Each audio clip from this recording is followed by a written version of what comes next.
Queridos alumnos, les ruego que guarden silencio.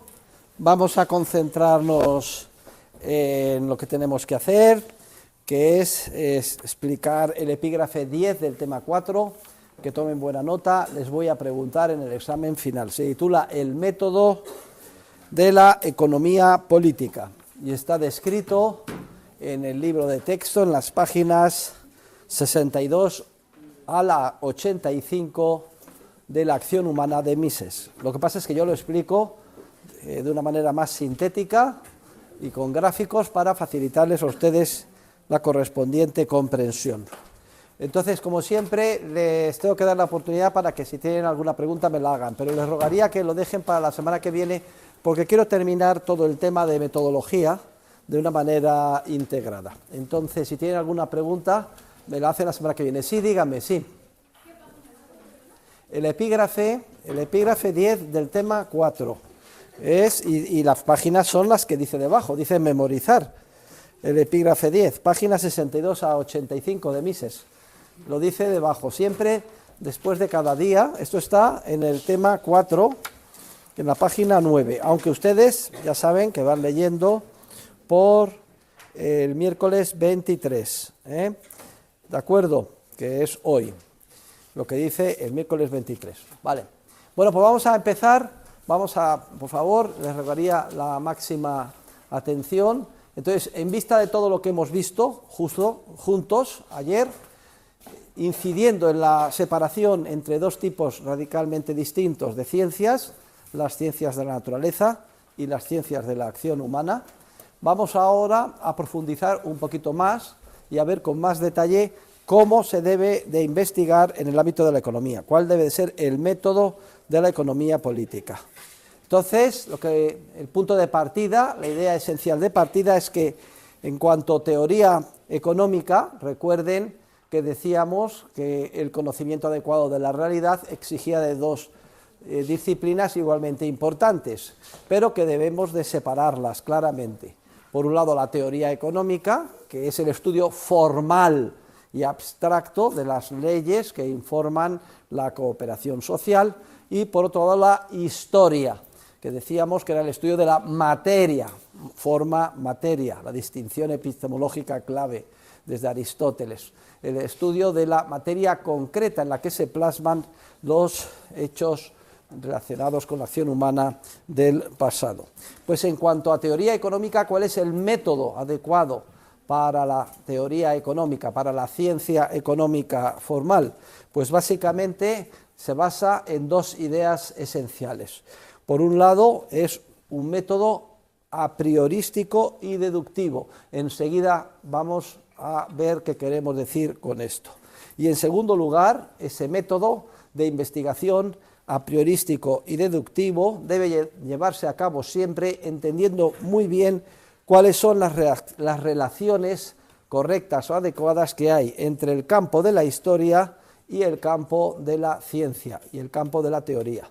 Vamos a empezar por esta segunda parte del método, es decir, aclarando todavía más cuáles son las relaciones que hay entre teoría e historia. Y a estos efectos, fíjense en el gráfico, que como siempre está extraído de la guía docente del curso por internet, que tantas veces he mencionado y que recoge los apuntes esenciales de este curso. Y este gráfico recoge de manera muy simplificada, pero lo suficientemente potente, clara y efectiva, cuáles son estas relaciones entre teoría e historia. Entonces podríamos considerar que la economía política, esto es algo que también se habla a menudo. ¿Qué es la economía política? La economía política es un término muy general, englobaría pues el conjunto de conocimientos tanto de teoría como de historia. La economía política estaría constituida por la teoría, que está recogida en este bloque, y también por la historia. Ya saben ustedes que se denomina en nuestro campo estructura económica, cuando es historia relacionada con los hechos más recientes. Entonces, la idea esencial es que no se puede entender nada ni comprender nada de la historia si no disponemos de una teoría previa formal que nos permita interpretar qué es lo que estamos viendo en los hechos de la realidad. Luego, la teoría es la condición sine qua non para poder interpretar la historia. Y cómo se elabora esa teoría es lo que vamos a ver inmediatamente después. Se elabora de una manera a priorística y deductiva. Sin embargo, queridos alumnos, la utilización de la teoría para interpretar la realidad no se puede llevar a cabo de una manera directa, sino que exige en ese proceso interpretativo que tiene que llevar a cabo todo historiador para entender la historia, exige además la utilización de una disciplina complementaria que se conoce con el nombre de comprensión, en inglés understanding, en alemán Verstehen, según la teoría de la historia desarrollada por Windelband y otros. La comprensión es como si dijéramos el enchufe que permite conectar la teoría para interpretar la realidad. Mises, lo han leído ustedes, en La acción humana dedica bastantes páginas a explicar qué sea la comprensión. La comprensión no es una ciencia objetiva, sino que es más bien un conocimiento artístico, es un arte. Quiere decir que a la hora de efectuar la historia, y aunque tú tengas muy buenos conocimientos de teoría e idénticos a los de otro historiador, es posible que uno y otro historiador pues describan los hechos de la realidad de una manera distinta, si es que la comprensión de los mismos que tienen uno y otro son diferentes. ¿Y a qué se refiere la comprensión? Pues la comprensión es un conocimiento de tipo empírico sobre la relevancia o importancia o peso que hayan podido tener los acontecimientos concretos que se están estudiando, sobre las valoraciones que uno piensa que tenían las personas que protagonizaron esos hechos históricos, cuáles fueron los juicios de valor, qué relevancia dieron a unos y otros, etcétera. Entonces, no se puede, por tanto, pontificar de una manera general y abstracta cuál es la comprensión adecuada. Lo único que podemos exigir y debemos exigir a un historiador es, primero, que sea un profundo conocedor de la teoría, y segundo, que sea un historiador honesto, que no pretenda, mediante la comprensión, forzar los hechos de una manera sesgada. Entonces, la comprensión, y explica Mises con mucho más detalle, es, digamos, la salsa adicional que hay que ponerle a la teoría para poder interpretar los hechos concretos que se quieren llegar a conocer del mundo de la acción humana del pasado, es decir, del mundo de la historia. También se llama comprensión timológica, la denomina Mises, o comprensión psicológica, etc. Por tanto, repito, esto hace que la historia, más que una ciencia objetiva, sea un verdadero arte. Como requisito sine qua non, el historiador debe de dominar a fondo la teoría económica. ¿Por qué? Porque sin esas gafas no puede ver ni interpretar adecuadamente los hechos del pasado. Pero luego, a la hora de dar importancia o relevancia a esos hechos, pues sí que puede haber un criterio diferente de un historiador a otro. Entonces, recuerden que Mises llegó a definir al empresario como aquel que mira al futuro con ojos de historiador.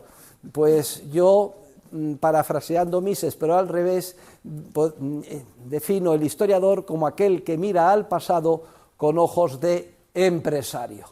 Entonces, efectivamente, a un empresario, para entender el mundo que le rodea, es de incalculable valor el conocimiento de la teoría económica, porque le permite, con el conocimiento formal de la ciencia económica, entender mucho mejor los hechos que le rodean. Ahora bien, para acertar como empresario no basta con el conocimiento de la teoría económica, sino que se la tiene que jugar en un entorno de incertidumbre ineradicable, tratando de averiguar cuáles serán los fines que valorarán los consumidores el día de mañana, qué productos estarán dispuestos a adquirir o no, y además productos o bienes que ni siquiera han sido creados, ni los consumidores conocen, como cuando se estaba diseñando por primera vez este aparatito hace 20 o 30 años. Sin embargo, había empresarios que apostaron por él y que pensaron, esto va a revolucionar el mundo y va a tener una gran demanda. Ven ustedes cómo, por tanto, dos empresarios exactamente con el mismo conocimiento teórico, uno puede dar en diana y acertar y otro a lo mejor equivocarse, como se equivocó Steve Jobs en los dos proyectos en los que quebró antes de aceptar en el tema del iPhone. Luego, ¿por qué? Porque la comprensión concreta, que es la diferencia entre tener éxito o fracaso en un entorno empresarial específico, puede variar y varía de unas personas a otras. Pues lo mismo pasa en relación con el historiador a la hora de enjuiciar los valores, lo que motiva a los seres humanos, dar peso o jerarquía a los mismos y describir una evolución de acontecimientos históricos tan próxima a la realidad como sea posible.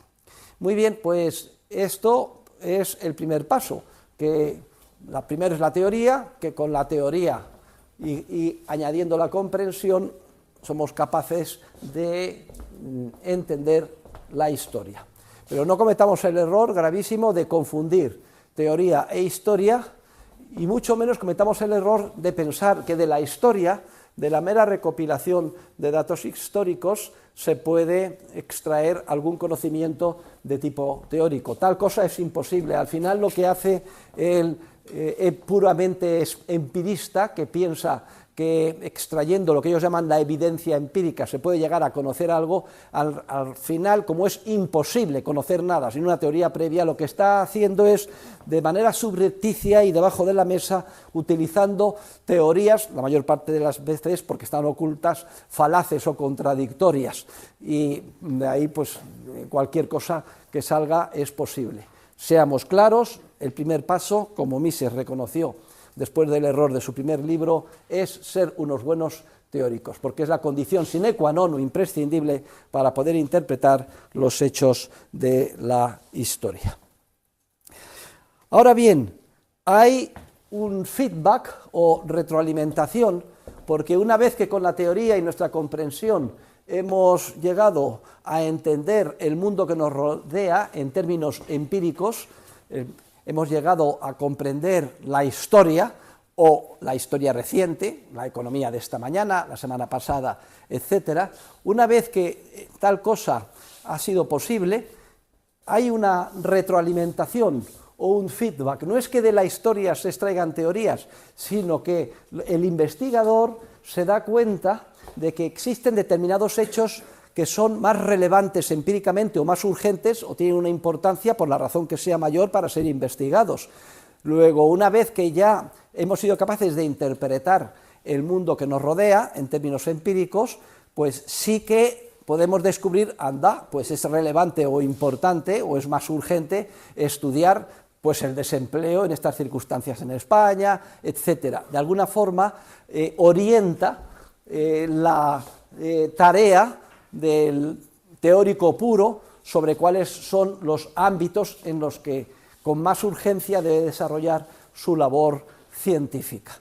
Repito, esto no significa que de la historia se extraigan teorías, pero sí que del conocimiento del mundo que nos rodea, pues podemos llevarnos la impresión de, hombre, hay determinados aspectos pues que son más importantes y urgentes investigar desde el punto de vista teórico. Pero incluso es posible desarrollar teorías sin tener la guía de la relevancia, importancia o urgencia del ámbito en cuestión, que nos demos cuenta que merece la pena o es importante estudiar cuanto antes, porque es posible que, como siempre a veces decía Mises, desde un sillón el teórico puro conciba que se pueden dar determinadas circunstancias históricas que todavía no han surgido, pero que se pueden llegar a dar el día de mañana y que por tanto sería relevante poderlas afrontar con un suficiente conocimiento teórico.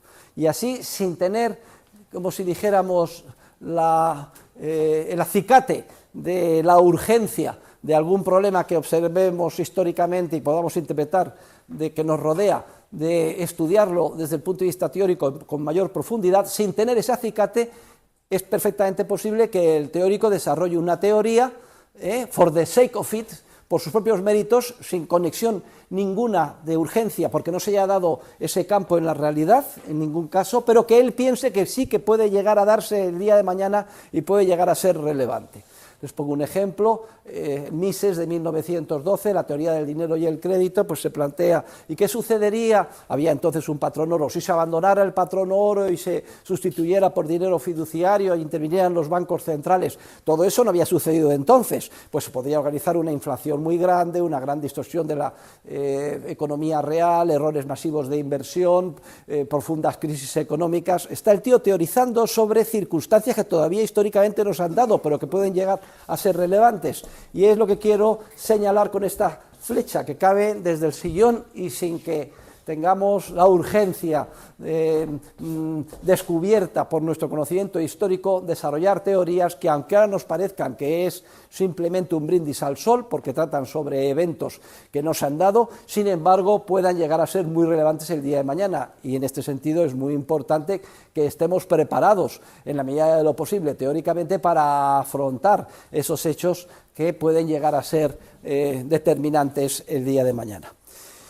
Luego, la elaboración teórica en relación con fenómenos que todavía no se han dado es también otra posibilidad y forma parte también de la actividad del teórico puro. Bueno, pues este es el esquema, quiero que se les quede bien grabado, y ahora vamos a pasar a la segunda pata, al segundo elemento del epígrafe de hoy, que se titulaba El método de la ciencia económica. Decíamos que había que partir de entender muy bien las relaciones que hay entre teoría e historia, y eso es lo que he querido recoger en este gráfico, que resume bastantes páginas de la acción humana de Mises al respecto, y ahora ya vamos a ver en qué sentido o qué queremos decir cuando afirmamos que el método de elaboración científica en economía o de la teoría económica es un método a priorístico y deductivo. Y aquí tengo otro pequeño grafiquito que también he cogido de mi libro, que es este. Últimamente estoy con las pirámides, a ver qué tal, a ver si sale. Vips. Vale, vamos a ponerlo un poquito más grande para que lo vean ustedes, los de atrás lo ven arriba, bien, vale. ¿Qué quiere decir el método? Que el método de economía es a priorístico y deductivo. Aquí hemos puesto una pirámide, no es invertida, sino que es una pirámide normal, y entonces partimos del vértice, que es la parte de arriba, esa esquinita de arriba, puntiaguda, se conoce con el nombre del vértice, de alguna forma describe el punto de partida básico, el presupuesto irreductible, a partir del cual se construye toda la ciencia económica. Al revés de la pirámide invertida de ayer, que iba de grados de complejidad inferiores a grados más altos, por eso estaba invertida. Aquí lo que vamos a desarrollar con esta pirámide, que baja hacia abajo, por eso hemos puesto estas líneas que continúan así, hacia abajo, es el proceso, digamos, de creación de la ciencia económica, de avance o de elaboración de forma priorística y deductiva de la ciencia económica. Y esto significa, y aquí estoy siguiendo literalmente lo que dice Mises en la acción humana a partir de la página 77, 80, 85, 87, etcétera, que se parte siempre de un axioma. Axioma es un conocimiento autoevidente, que por tanto no podemos criticar sin autocontradecirnos. ¿Y cuál es el axioma? ¿Cuál es la piedra angular sobre el que se construye todo el edificio teórico de la ciencia económica? Pues precisamente el concepto de acción humana, que decíamos ayer que es un conocimiento autoevidente, que no, por introspección cualquiera de nosotros sabemos lo que es actuar, que no podemos criticarlo, porque cualquier crítica es en sí misma una acción humana, y estaríamos, por tanto, cayendo en una contradicción irresoluble. Es lo que Mises llama en inglés un ultimate given, o un hecho irreductible, un presupuesto irreductible, que no se puede criticar sin caer en una contradicción. Y este es el punto de partida, o el conocimiento más primario, más primigenio, que adquiere el ser humano, que además lo adquirimos de una manera natural y al poco de nacer, paulatinamente. Fíjense ustedes, tendrán el que más o el que menos conocimiento, o algún familiar, hermano, etcétera, que sea un bebé. Ya los bebés recién nacidos ya empiezan a actuar. Entonces, sobre esto podríamos hablar in extenso. El propio Hayek en el Sensory Order explica que los seres humanos de manera evolutiva han desarrollado un esquema de categorías que lo que van haciendo, que son como nacemos con ellos potencialmente, van desarrollándolos de una manera que sigue un paralelismo muy próximo a lo que vamos a ver en relación ahora con el avance de la ciencia económica. Y el bebé pues se da en cuenta que tiene fines, que tiene hambre y que quiere que le cambien, etcétera, y llora, y entonces ya actúa y descubre que sus necesidades son satisfechas. Quien no llora no mama, y así paulatinamente. Quiere decir que este conocimiento axiomático de lo que es la acción humana, que aprendemos justo desde que somos pequeños y hemos nacido de una manera implícita, sin darnos cuenta, pero ya estamos empezando a actuar, nos permite, siquiera sea de una manera muy primaria y elemental, como ya es un conocimiento teórico en sí mismo, el conocimiento axiomático de lo que sea la acción humana, aunque sea muy primitivo, muy pequeño, muy inicial, muy primigenio, muy embrionario, ya nos permite interpretar algo de la realidad, algo del mundo que nos rodea, es decir, llegar a algún conocimiento de tipo empírico. En el caso del ejemplo del bebé es obvio, conocimiento de tipo empírico es que tengo ganas de comer y que al llorar me dan de comer. O sea, ya esto me permite interpretar algo de la realidad, aunque todavía no vea nada más que luces, sombras, etcétera, no sea capaz de oler, no tenga, estoy en el inicio de la vida, pero ya este conocimiento primario ya me permite interpretar algo de lo que sucede en la realidad. Pues lo mismo pasa en el desarrollo de la ciencia económica. El conocimiento elemental, pero más básico, que es el conocimiento de lo que sea la acción humana, y lo hemos desarrollado juntos en este curso en clase. En el mes pasado lo hemos estado viendo, la acción humana con todos sus elementos, etcétera. Este conocimiento inicial ya nos permite entender o interpretar una parte del mundo que nos rodea, y es lo que he puesto a la izquierda con una flecha, es decir, hacer una parte de historia, interpretar del mundo que nos rodea con el instrumental analítico que tenemos, muy pequeñito, que es el concepto axiomático de acción humana, ya podemos interpretar algo del mundo que nos rodea. Y al interpretar algo del mundo que nos rodea, pues entonces ya podemos seleccionar dentro de esa interpretación cuáles pueden ser los hechos históricos más relevantes que requieran un análisis desde el punto de vista teórico. Mises pone un ejemplo, pongo el que ustedes han leído en la acción humana, dice, hombre, entre todo lo que podemos interpretar del mundo que nos rodea, pues nos damos cuenta de que a la mayor parte de los seres humanos el hecho de trabajar nos supone un esfuerzo o sacrificio. Es lo que se conoce con el nombre de la desutilidad del trabajo. Bueno, parece lógico que el investigador, el teórico, pretenda seguir avanzando en su análisis científico, pero acotado al ámbito en el que se supone que los actores, cuando desarrollan su trabajo, pues para ellos les supone un esfuerzo o sacrificio, lo que se conoce con el nombre de una desutilidad. Que podríamos desarrollar, y es cierto, una ciencia económica en relación con seres humanos a los que no les supusiera ningún esfuerzo ni sacrificio el trabajar, claro que se podría hacer, una teoría económica sobre ese mundo hipotético, pero es obvio para todos ustedes y para la inmensa mayoría de que es mucho más relevante que circunscribamos nuestra investigación en ese ámbito concreto que a poco que vamos dándonos cuenta del mundo que nos rodea, descubrimos que es que a la mayor parte de los seres humanos el trabajo les supone un esfuerzo, un sacrificio, es decir, una desutilidad. Bueno, pues vamos a extraer del conocimiento empírico histórico que estoy adquiriendo gracias a mi teoría, vamos a extraer en forma de supuestos, y este es el término que introduzco ahora, los supuestos relevantes para desarrollar la teoría. Vamos a desarrollar nuestra teoría bajo el supuesto de que se produce desutilidad del trabajo. Esto es un ejemplo que pone Mises, es decir, que nos cuesta esfuerzo o sacrificio trabajar. Luego introducimos el supuesto de la desutilidad del trabajo y luego, mediante la correspondiente cadena de razonamientos lógico-deductivos, esto nos va a permitir llegar a leyes económicas más profundas, más detalladas, no a la primera y elemental, axiomática, sino ahora ya a leyes más detalladas, más profundas, con más elementos, que a su vez nos van a hacer posible interpretar un volumen de hechos empíricos que nos rodea o que se han producido en el pasado mucho mayor. Por eso, las leyes a las que lleguemos en el segundo nivel nos van a permitir entender mucho más de la historia empírica que nos rodea. Vean cómo aquí historia está con un tipo de letra más alto que la historia de arriba. ¿Y eso por qué es? Porque conforme vamos elaborando leyes económicas puramente teóricas, cada vez más sofisticadas, más es lo que podemos entender del mundo que nos rodea.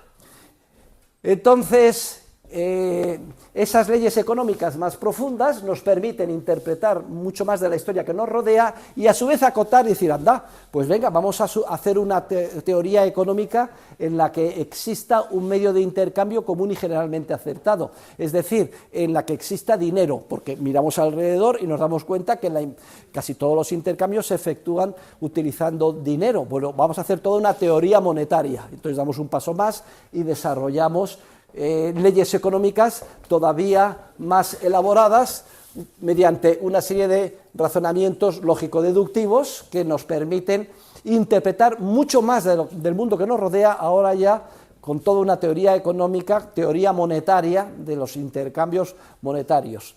Y esto nos permite entender mucho más de la historia y a su vez de toda esa historia tan compleja, pues acotar y decir, ¿y qué pasaría si el dinero, en vez de ser un dinero voluntario, seleccionado espontáneamente por la humanidad a lo largo de su historia, como ha sido el caso del patrón oro, se nos expropia por políticos, gobernantes y los estados y se nos sustituye por papelitos, de manera que ya no tengan ningún corsé y puedan financiar todo tipo de aventuras bélicas, guerras, compra de votos en sistemas democráticos, subsidios, manipulación de la ciudadanía, etcétera? Pues nos permite, con toda esta historia, que ahora conocemos mucho más, seleccionar y hacer la teoría del ciclo económico.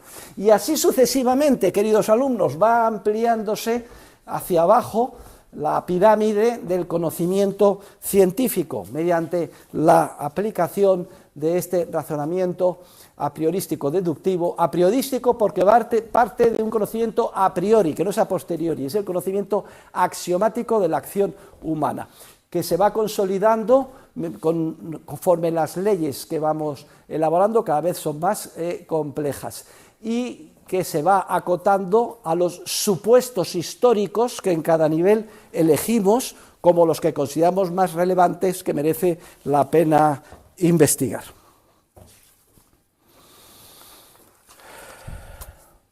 Bueno, yo esto lo concebí a comienzos de los años 90 y sin embargo en el año 1997, leyendo un artículo de Haberler, escrito en los años 30, me di cuenta que describía exactamente el mismo proceso.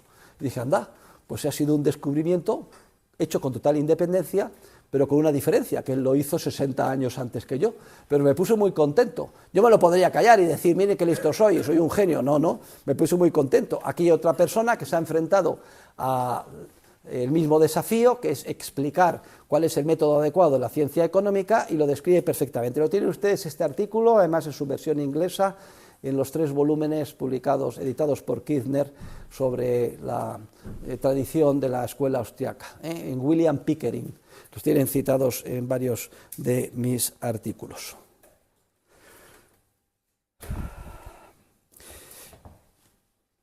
Y el método es a priorístico porque hay que elaborar la teoría siempre antes de ir a interpretar la historia. No es un método empirista, no es un método inductivo que pretenda extraer de la historia conocimientos teóricos, porque ya hemos repetido hasta la saciedad que tal cosa en el ámbito de las ciencias sociales es imposible. Pero debemos de entender bien cuál es la conexión con la historia, porque la teoría nos permite interpretar la historia, de ahí acotar los supuestos que consideramos relevantes y llegar, mediante la correspondiente cadena de razonamientos lógico-deductivos, a leyes más detalladas y complejas, que tienen además una validez universal, son lo que dice Mises apodícticas, son ciertas en cualquier lugar del universo y en cualquier momento del pasado, del presente, del futuro, ojo, siempre y cuando se den sus supuestos.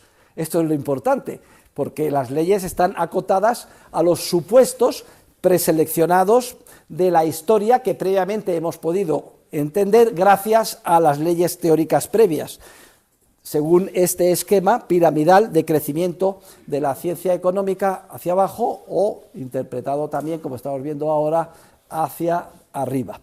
Luego, siempre entendiendo bien las relaciones entre teoría e historia, conocimiento a priorístico y conocimiento deductivo. Se dice también, en relación con el método de la ciencia económica, que es un método atomista, individualista, es un método subjetivo. A mí esto de atomista no me gusta. Es cierto que fue introducido por Karl Menger, el fundador de la escuela austríaca, cuando entra en el debate conocido como Methodenstreit, en alemán, la polémica o lucha sobre los métodos, con los empiristas de la escuela histórica alemana, que pensaban erróneamente que de la mera recopilación masiva de datos históricos se podrían llegar a hacerse uno con conocimientos teóricos. Y entonces Menger, a Schmoller, que era el cabeza de los historicistas y además cabeza de los llamados socialistas de cátedra, todo eso está íntimamente relacionado, alemanes le echaban en cara, no, es que el método tiene que ser atomista. Menger lo que quería decir es que siempre tenemos que hacer elaborar nuestras teorías económicas científicas partiendo del elemento base, del equivalente al átomo en la ciencia natural. Claro, a mí esto me produce un escalofrío tremendo, porque si hay algo que hacer claramente en este ámbito es distinguir las ciencias naturales de las ciencias de la acción humana, pero él se refería por analogía. ¿Y cuál es el átomo elemental o punto de vista elemental de las ciencias de la acción humana? Pues el ser humano mismo. Por eso utilizaba erróneamente el método atomista, debía de haber dicho que el método básicamente en economía debe ser un método individualista, o si quieren ustedes basado en el subjetivismo. ¿Pero qué significa esto del subjetivismo? Pues que el punto de partida debe ser siempre el sujeto, subjetivismo, sujeto, ser humano que actúa. Posteriormente, ya en nuestro siglo, el Premio Nobel de Economía del año 82, creo que fue, James Buchanan, gran amigo mío, que además me ayudó siempre que pudo, cuando con congresos internacionales, etcétera, siempre creyó en mí. Yo, en agradecimiento, cada vez que venía a España le invitaba a comer angulas, él se aficionó a las angulas, los llamaba baby eels, eels es anguila en inglés y baby, anguilas bebés. Bueno, entonces se zampaba unas cazuelas de angulas que me costaban la hijuela, pero el tío era feliz, James Buchanan. Quede esto grabado para la posteridad, porque el hombre ya ha fallecido y siempre le estaré eternamente agradecido, porque además es que en público y en congresos internacionales y ante centenares de académicos, los más prestigiosos del mundo, incluso premios Nobel, se levantaba a defenderme, lo cual yo agradezco mucho, teniendo en cuenta que entonces poco menos que era un joven académico con pantalones cortos, porque estaba en mis 20s. Sin embargo, él algo vio en mí que dijo, parece que apunta a condiciones, este joven profesor Huerta de Soto. Entonces James Buchanan acuñó un término muy preciso para describir el enfoque correcto metodológico de la ciencia económica, que es el término de individualismo metodológico. Methodological individualism, individualismo metodológico. ¿Qué significa esto? Significa que toda ley económica, teórica, ha de poder ser siempre retrotraída a la acción humana individual. Esto es importantísimo. Cuyo carácter subjetivo, en cuanto a al descubrimiento y elección de fines y a los valores que el ser humano da a esos fines, y al descubrimiento, elección y elaboración de medios para alcanzar esos fines, y a la utilidad que el ser humano da a esos medios. Siempre fines, medios, valor y utilidad esencialmente subjetivos, porque como ya hemos visto, analizado y repetido hasta la saciedad en este curso, solo el ser humano que actúa, el sujeto concreto de carne y hueso, el hombre o mujer que actúa en sus circunstancias particulares de tiempo y lugar es capaz de descubrir o crear los fines que le merecen la pena, con qué intensidad, con qué valor, y buscar denodadamente los medios para hacerse con esos fines. Y esta es una idea que debe ser siempre el faro, que debe orientar la acción del investigador y que de alguna forma es el marchamo más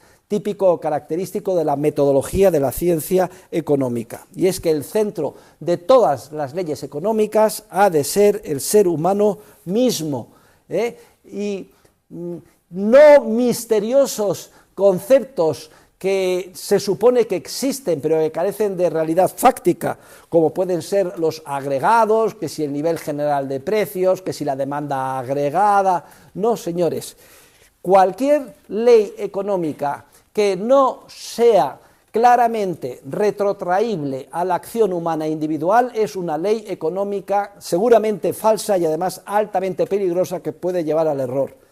Porque como científicos de la economía, conforme vayamos desarrollando nuestro edificio teórico de leyes económicas cada vez más complejas, que cada vez nos permitan interpretar más del mundo que nos rodea, siempre debemos de ser capaces de retrotraer esas leyes en términos de la acción humana individual, porque son los seres humanos de a pie los que ponen en funcionamiento este proceso maravilloso de interacciones humanas que conocemos con el nombre de sociedad.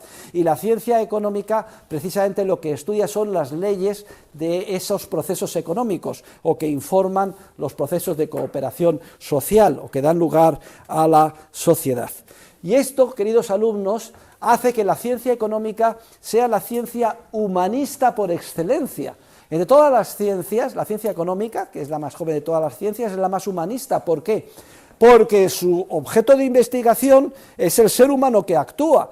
No estamos hablando de átomos, no estamos hablando de planetas, no estamos hablando de hígados, no estamos hablando de plantas. Con todo mi respeto para esos entes del mundo exterior, es que aquí estamos hablando del ente más complejo y maravilloso que hay en el universo, que es el ser humano. Y esto hace que la ciencia económica sea la ciencia más humanista, la ciencia humanista por antonomasia, basada siempre en el individualismo metodológico y en esta prueba, el algodón no engaña, a la que debemos de someter todas las leyes económicas. Si ustedes ven el día de mañana un razonamiento económico, una ley económica en la que no esté claramente claro cuál es la conexión que hay con la acción humana individual, se les tiene que encender una alarma roja: cuidado, cuidado, cuidado, aquí hay algo que se nos quiere meter de sopetón por debajo de la mesa, o para manipularlos, o lo más probable que se introduce el error científico. Hay un famosísimo dictum de Hayek, citado y repetido hasta la saciedad, que dice lo siguiente. Hayek, premio Nobel de Economía, en el año 1974, 8 o 10 años antes que Buchanan. Dice también, al que tuve el honor de tratarle, todos sus libros en inglés y la mayor parte en alemán los tengo dedicados personalmente por él en la biblioteca de mi casa. Es curioso, pero cuando yo me reunía con él, que era un jovencito, tenía 22, 23, 24 años, le llevaba los libros y se quedaba asombrado de que estuvieran subrayados a 3 colores y me los dedicaba. Yo entonces pensé, hombre, esto es una cosa curiosa. Nunca pensé que con el paso de los años, porque es que han pasado más de 50, pues que yo pudiera decir a los alumnos que tenía un trato personal con Hayek y me ponía a su disposición sus archivos para que yo investigara, etcétera. No tuve, desgraciadamente, la oportunidad de conocer personalmente a Mises, porque falleció en el año 73, pero a Hayek sí. O sea que tienen ustedes aquí a un testigo viviente. Esto es como con los apóstoles. Anda, este San Pablo nunca conoció a Jesucristo, pero aquí tenemos a este Santiago que sí que le conoció. ¡Ay, todo el mundo! San Pedro, ya estuviste con Cristo. Bueno, no vamos a comparar a Cristo con Hayek, pero bueno, salvando las distancias para que se hagan ustedes una idea de lo que les estoy diciendo. Entonces Hayek escribió lo siguiente, dice que no es exagerado afirmar que todo gran avance en la ciencia económica se ha producido siempre que ha prevalecido el punto de vista subjetivo, es decir, el individualismo metodológico como guía de la investigación. Cuando prevalece el individualismo metodológico como guía de la investigación, es decir, ese punto de vista subjetivo de que todo ha de estar retrotraído al ser humano que actúa, es decir, que de las acciones de ustedes y yo, como seres humanos, unos con otros, ahí se producen en esa cooperación unas consecuencias no previstas, que son las que llegamos a descubrir en términos teóricos, es como se construye la ciencia económica verdadera, cuando prepondera el individualismo metodológico y el punto de vista subjetivista. Y ahora pues, se puede plantear la siguiente pregunta: ¿cómo se validan las teorías económicas? Es decir, ¿cómo podemos llegar a estar seguros de que las teorías económicas a las que vamos llegando en ese proceso pues son correctas y no son erróneas? Y aquí Mises, y esto es una defensa que le hago porque muchas veces se le ha criticado de que si era pues una persona muy extrema, un dogmático, etcétera, repite esta saciedad en la acción humana que debemos de ser muy cuidadosos a la hora de elaborar nuestras teorías, porque el ser humano tiene una capacidad limitada.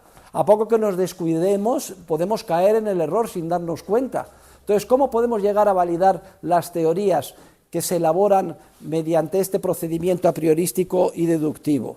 Bueno, pues tenemos que validarlas sometiendo continuamente a cuestionamiento la correspondiente cadena de razonamientos lógico-deductivos, tratando de una y otra vez de depurarla de vicios lógicos y siempre comprobando que sus conclusiones son correctas cuando se den los supuestos previstos en la teoría, porque hemos dicho que toda ley económica siempre tiene una validez universal, en cualquier lugar del universo, en cualquier momento de la historia, del pasado, del presente o del futuro, siempre y cuando se den los correspondientes supuestos y que sean aplicables a la realidad.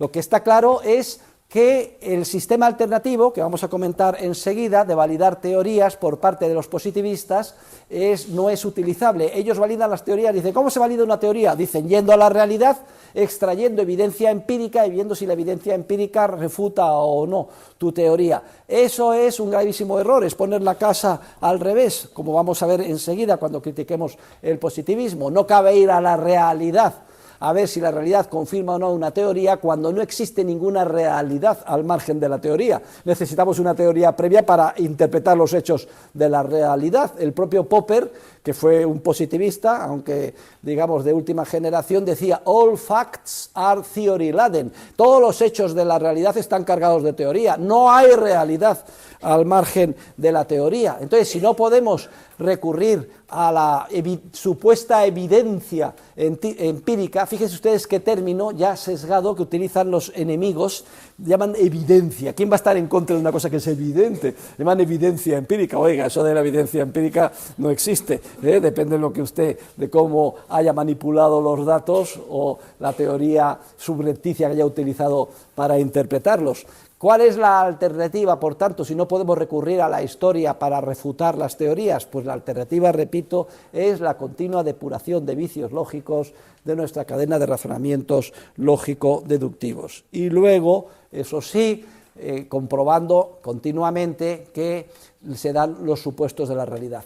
Nunca jamás ningún hecho de la realidad es capaz de refutar una ley económica correcta. Fíjense lo que estoy diciendo, nunca jamás. Si ustedes ven que hay un hecho de la realidad o una parte de la evidencia empírica que refuta una ley económica, esto lo único que significa es que no se da el supuesto de la ley y que tiene usted que seguir investigando en el hecho histórico concreto para ver qué es lo que puede llegar a suceder. Les voy a poner un ejemplo para que ustedes lo entiendan. Una de las leyes económicas a las que vamos a llegar es que a igualdad de circunstancias, fíjense ustedes el supuesto ceteris paribus, que es un latinajo que se utiliza muy a menudo, señoritas, no me distraigan, ceteris paribus, que es un latinajo que significa a igualdad de circunstancias, ceteris, que las otras cosas, en latín, paribus, sean iguales.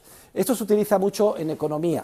Se dice ceteris paribus, a igualdad de circunstancias, un incremento de la demanda tiende a hacer subir el precio. Esta es una ley económica formal, abstracta, de validez universal, apodíctica, en cualquier lugar del universo, en cualquier momento de la historia, del pasado, del presente o del futuro, siempre, siempre, siempre, a igualdad de circunstancias, un incremento de la demanda tiende a hacer subir el precio. Entonces nadie me puede decir, anda, profesor, hemos hecho un estudio empírico Y la evidencia empírica que hemos extraído es la siguiente. En tal mes, en tal año, en Irlanda ha habido un gran aumento de la demanda de patatas. Y sin embargo el precio de las patatas no ha subido, sino que ha bajado. Queda refutado por la realidad empírica su ley.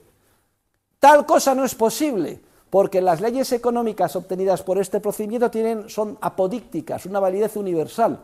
Si ustedes, la ley dice que a igualdad de circunstancias un aumento de la demanda tiende a hacer subir el precio, y van ahí fuera y ven que en algún momento un estudio empírico, la evidencia es que habiendo aumentado la demanda el precio no subió sino que bajó, se tiene que encender una luz roja y decir, tate, algo pasa que hace que la ley no sea aplicable, que el supuesto ceteris paribus no sea aplicable, dice a igualdad de circunstancias.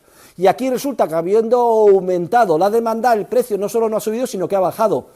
Nos está orientando que tenemos que seguir husmeando la realidad empírica porque habrá otra circunstancia que habrá afectado en el hecho histórico concreto y que ha más que compensado el efecto de hacer subir el precio de un aumento de la demanda. Vamos a seguir investigando. ¿Y qué puede haber sucedido? Seguimos investigando y resulta, anda, hemos descubierto una cosa que se nos había pasado por alto, y es que efectivamente subió la demanda de patatas, sin duda, pero es que hubo una cosecha de patatas como no había habido nunca en la historia, y fue muchísimo más el crecimiento de la oferta por esa cosecha tan extraordinaria que el aumento de la demanda. Y entonces ya decimos, pues ahora queda explicado, efectivamente, no es que el hecho histórico haya refutado la ley permanece con plena vigencia, es que no había investigado bien todos los entresijos de la historia. El supuesto no era directamente aplicable porque había habido otro fenómeno histórico que había más que compensado el efecto de subida de precios del aumento de la demanda. Por eso las leyes, que son abstractas y formales y con validez apodíctica, también son imprescindibles para el historiador, porque cuando haya una aparente contradicción entre la realidad y la ley, no es que la ley esté equivocada, es que no he investigado lo suficientemente la realidad. Y esto es importante porque las trampas se nos deslizan continuamente. Por ejemplo, hace muy poco, una de las leyes económicas apodícticas es que a igualdad de circunstancias, todo salario mínimo impuesto por el Estado superior al que fijaría el mercado, genera paro o desempleo y perjudica sobre todo a los más vulnerables, a los que se quiere favorecer, como pueden ser los jóvenes que por primera vez ingresan al mercado de trabajo, los inmigrantes que llegan con lo opuesto a España, las mujeres o cabezas de familia que quieren trabajar a tiempo parcial, etcétera, etcétera. Esa es una ley apodíctica de validez universal. Y sin embargo todo el corifeo de intervencionistas, estatistas de izquierdas o de derechas se les infla la boca diciendo que en un estudio empírico de determinados señores, que además para mayor abundamiento les dieron el premio Nobel de Economía, qué vergüenza en Estocolmo, se demuestra que la ley es falsa porque resulta que no se sabe qué área en la frontera entre Pensilvania y otro estado se establecieron salarios mínimos y en vez de incrementarse el paro disminuyó. Luego todas estas prevenciones de la ciencia económica en contra de hacer lo que nosotros queramos como estatistas, de manipular el mundo por vía del boletín oficial del Estado, son falsas. La economía no nos salta de las manos y podemos hacer lo que queramos. Y se les infla la boca. Pero luego se estudia más a fondo ese caso concreto y resulta que había otras fuerzas que más que compensaron el efecto, y está muy estudiado, hay varios artículos en Procesos de Mercado que comentan esto, el efecto en cuestión. Incluso los propios autores del artículo quedaron escandalizados diciendo, no, es que esto no demuestra que la ley sea falsa, simplemente pues que puede ser que aunque se establezca un salario mínimo aumente el paro, si es que hay otros efectos de crecimiento del paro que más que lo compensen. Lo tuvieron que decir más o menos con la boca pequeña para salvar un poco vergüenza torera, porque si no, esto era abrir la ventana a todo tipo de manipulación y demagogia, como efectivamente así se ha hecho. Jamás la realidad refuta una ley económica correcta, sino que la ley económica correcta es imprescindible para interpretar la realidad, y si parece que la refuta, lo que nos debe de orientar, lo que nos debe mover es a seguir investigando, a ver qué otros aspectos históricos han pasado desapercibidos para que se den los supuestos previstos en la teoría.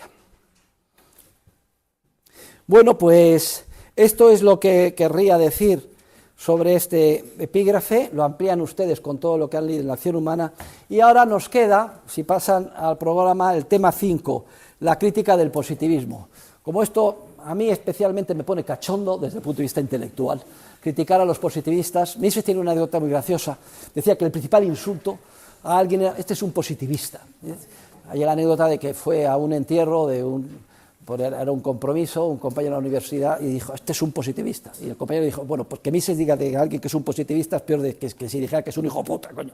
Bueno, a mí lo de criticar a los positivistas me produce especial placer. Voy a dejar el tema 5, la crítica del positivismo, lo vamos a ver el martes de la semana que viene, veremos esto y el aspecto lógico del polilogismo, con lo cual ya el martes de la semana que viene terminamos la parte de metodología y ya empezamos con las leyes económicas. Vamos a empezar con las primeras leyes económicas, las más elementales, que son la ley de la utilidad marginal, que nos va a ser imprescindible para construir nuestro edificio teórico y enseguida pasar a la teoría de los precios. Muchas gracias a todos, queridos alumnos. Por favor, me pasan la lista de asistentes.